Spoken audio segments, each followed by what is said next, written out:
Milton, born in 1608 and left for heavenly abode in 1674. Characteristics of the age of Milton, that is from 1625 to 1660. The entire period was dominated by the civil war, which divided the people into two factions, one loyal to the king and the other opposed to him. The Puritan party, which wanted constitutional reforms, became very strong, and the Puritans became a potent force in the social life of the age. The actual hostilities began in 1642, but the quarrel and alarms which led up to them had been going on for many years past.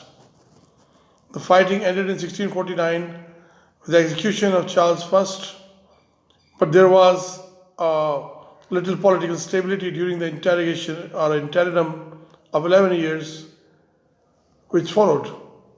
These years saw the establishment of the Commonwealth, the rise of Oliver Cromwell, the confusion which followed upon his death, and finally the restoration of monarchy in 1660.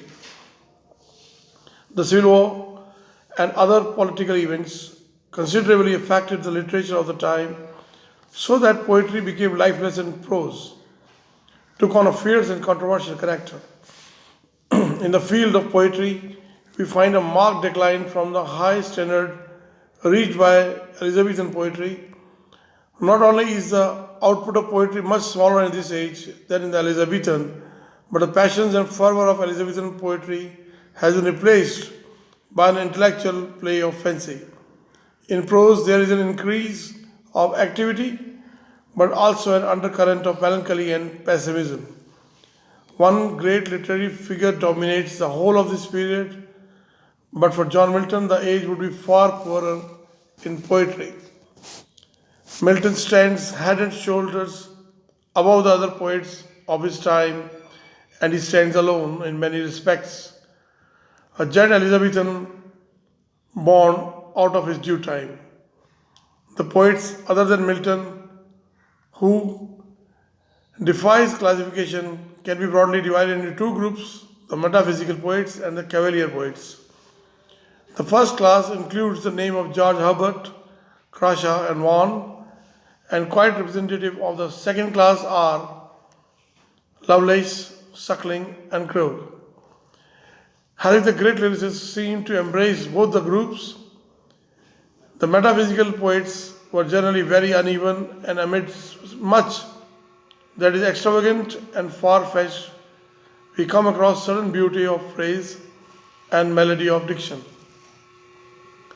They generally wrote lyrics which are grave and serious in tone and often religious in character. The cavalier poets too were lyrical, but they dealt chiefly with love and war. In their amorous poetry, the note of cynicism and personage is often present. The period under review also saw the decline and death of the drama, which was revived only after the Restoration. We have mentioned how many Puritans were strong and how strong they had grown in this period, and the Puritans' opposition hastened the decline of the drama. The drama was declining out of sheer exhaustion and would have died a natural death even if the Puritans had not proved so inimical to its existence. In 1642, by an act of parliament, they got all public theatres closed. The political events could, however, check the growth of prose, which made an advance in many directions.